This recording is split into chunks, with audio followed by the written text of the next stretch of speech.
en Corée qu'ils apprennent la Gemara. Ouais. Ouais. Qu'est-ce qu'ils en font? Ils en font une science.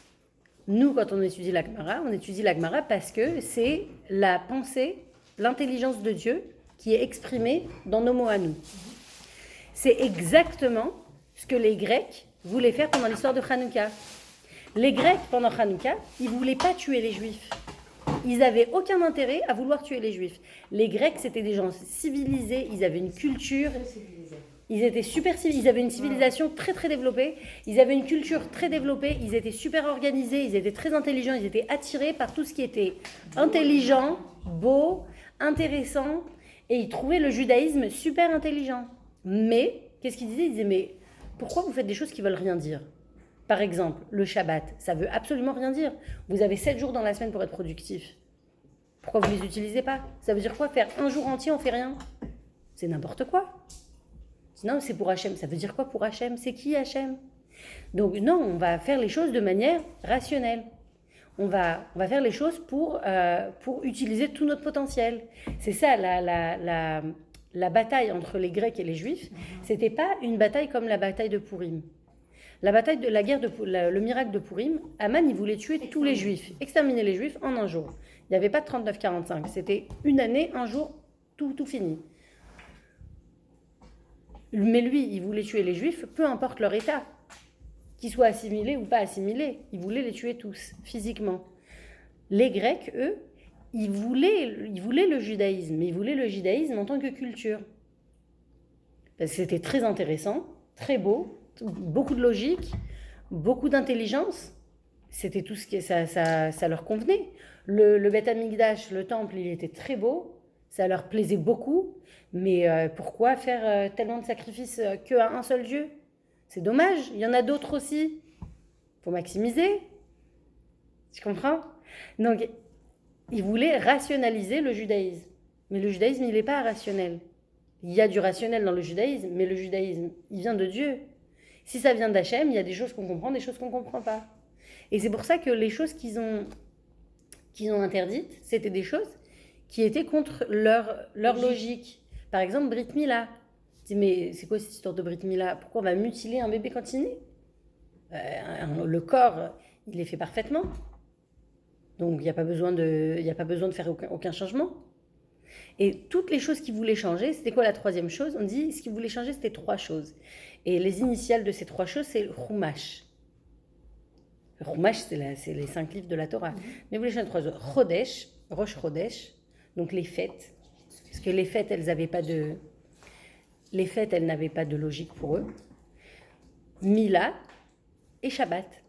Les 3 choses que pour eux, ça n'avait aucun sens. Et si ça n'a pas de sens, nous, en tant qu'êtres humains civilisés et intelligents, on ne devrait pas avoir à faire des choses qui ne sont pas logiques.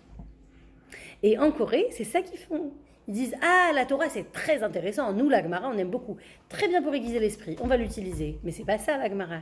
La Gemara, c'est une tradition. Et voilà.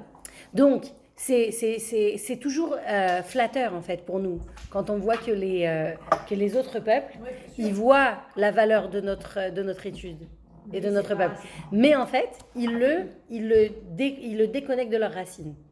Et d'une certaine manière, il y avait dans l'histoire juive, il y a un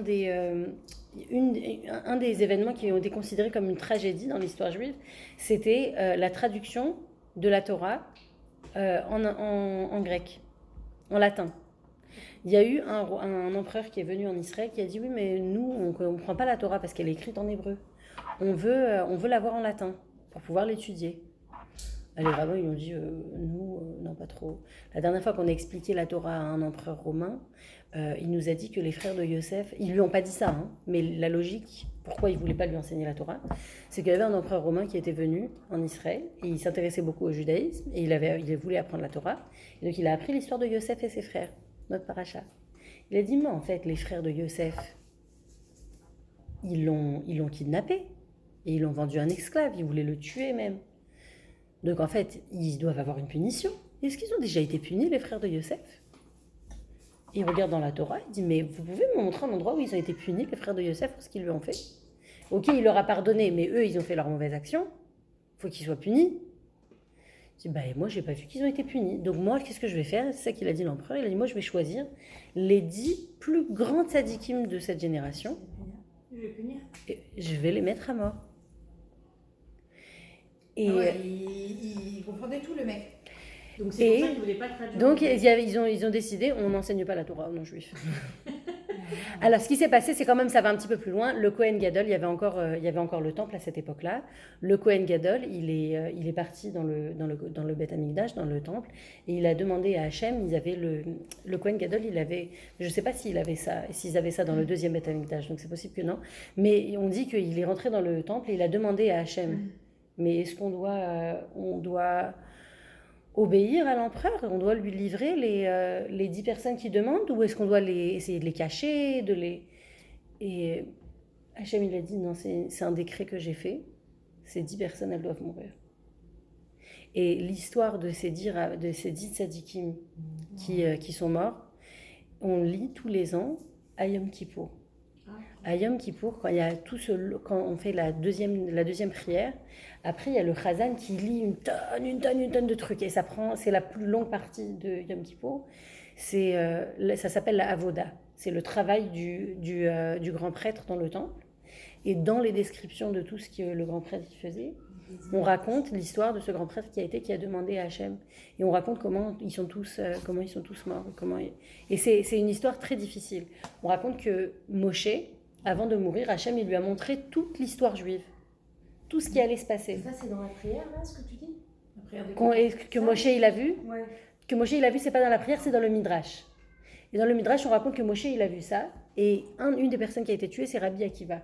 Oui, qu'on connaît.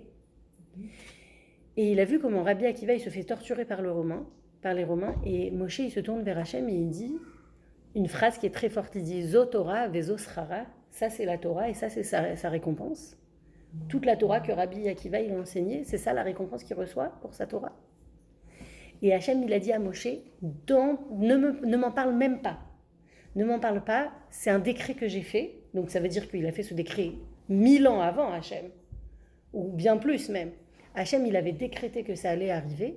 Il lui a dit, si ça n'arrive pas, je vais devoir remettre le monde à son sens dessus-dessous. Mais c'est quelque chose, même Moshe, quand on avait parlé du tzaddik d'avant qui voyait les malédictions en bénédiction, même imaginez Moshe, le niveau de Moshe, qui voit tout le bien. Même Moshe, il n'était pas d'accord. Il dit, c'est pas possible, on ne peut pas faire quelque chose comme ça. Il y a des choses qu'Hachem y fait que pour nous, c'est pas acceptable. Mais que pour Hachem, c'est quelque chose qu'il a décidé. Non, mais au-delà d'événements individuels, dans les vies privées, dans l'histoire, des événements qui sont impensables, inacceptables, et que Hachem, il a décidé que ça devait arriver, c'est un décret. Et ça brise. Oui, complètement. Et c'est un décret, et le rabbi, c'est la vision du rabbi, c'est l'opinion du rabbi, c'est un décret, on ne sait pas pourquoi. Si ça vous dérange pas, c'est un décret. Ouais. Il y avait dans les années 60, je crois. C'est la seule explication en fait, parce que en fait, Solange, non, je vais te dire pourquoi, parce qu'il y a des gens qui sont venus qui ont dit, c'était une punition. Tu préfères quoi? Mais c'est pas que c'était une punition. Exactement. Alors le rabbi, il a dit comment on peut dire que c'est une punition? La punition, de manière générale, elle est commensurable avec la faute. Est-ce qu'il y a une faute qui a pu être commise, qui a été tellement grande, à la hauteur des punitions? C'est impossible. Donc en plus que les gens, ils sont morts et ils ont souffert, ils ont été persécutés, tout ça, on leur dit oui, en fait c'était de votre faute. Le rabbi, il a crié sur ça. Il a dit c'est impossible de dire que c'était une punition. De dire que c'est une punition, en fait c'est une offense. C'est comme les tuer une deuxième fois. C'est une offense aux victimes. Alors qu'est-ce qu'il a dit? Le rabbi, il dit c'est un décret. C'est un décret d'Hachem. C'est pas en rapport avec ce que les gens qui ont subi ont fait. C'est un décret qu'Hachem il a fait, il a décidé. Mais par rapport à quoi? Nous, on ne sait pas. C'est ça, on ne sait pas. De la même façon que pour les 10 martyrs, on ne sait pas. De la même façon que pour tous les pogroms qui se sont passés en Europe de l'Est, on ne sait pas. De la même façon pour la Shoah, on ne sait pas. C'est des décrets. Ça fait, oui. Mais c'est très difficile parce que de se dire, oui, mais il y a une fin à ma compréhension de ce que je fais. En général, on se dit, moi, j'ai besoin de faire des choses qui sont en accord avec moi-même. avec mes valeurs, avec mes croyances, oui. Mais dans le service de Dieu, c'est ça qui est très contradictoire. C'est qu'on fait des choses parce que it makes sense to us, d'une façon ou d'une autre. On fait des choses qu'on y croit, et ça nous fait plaisir d'avoir Hachem qui fait partie de notre vie. Ça nous fait du bien. Pourquoi ? Parce que notre Neshama, elle se sent bien. Mais quand il y a des choses comme ça qui arrivent, on se dit, mais en fait, je suis censée aller jusqu'où dans mon acceptance ? Mais en fait, une partie, Elie Wiesel, il en parle beaucoup. Elie Wiesel, il en parle beaucoup. Et Elie Wiesel, il dit, mais moi, dans mes écrits des années 45, 50, 60, il dit, je parle beaucoup contre Dieu, mais je suis contre Dieu parce que j'accepte Dieu. Dans mon opposition à Dieu, je montre que j'accepte Dieu, puisque je suis contre lui. Donc je crois en Dieu. Donc je suis contre lui parce que je crois en lui. Si je ne croyais pas en lui, je serais contre personne. C'est inexistant.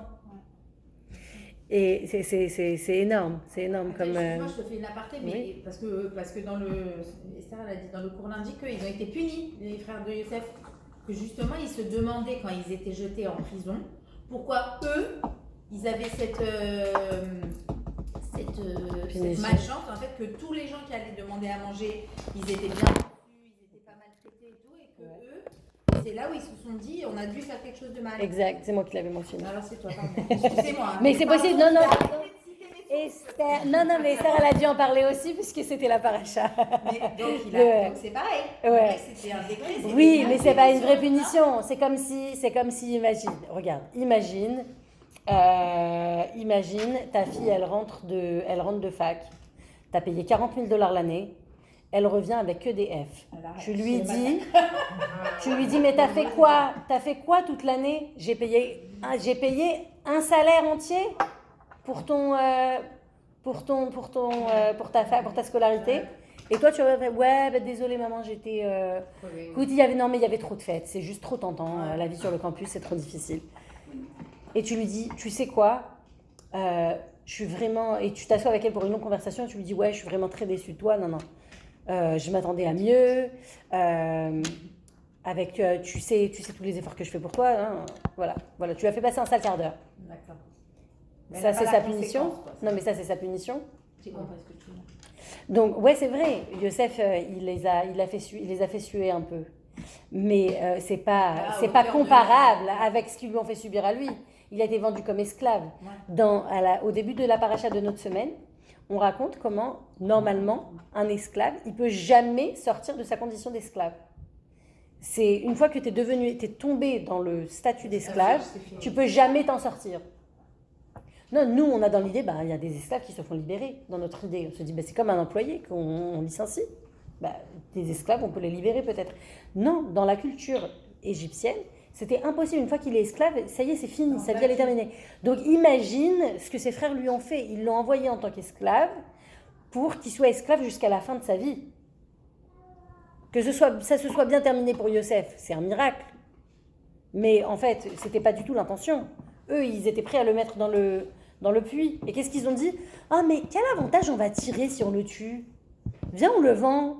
Au moins, on se fait quelques petites pièces. C'est fort quand même. Donc non, ils n'avaient pas vraiment reçu de punition. Donc eux, ils avaient souffert parce qu'ils étaient dans une position d'infériorité, ils ne savaient pas ce qui allait se passer, tout ça. Mais ce n'était pas une punition à la mesure de ce qu'ils avaient fait. C'était ça. Ouais, c'était ça. Ok, je voudrais vraiment terminer et je dois partir je dois partir. En fait, donc je voudrais vraiment terminer, mais en fait, je ne peux pas terminer.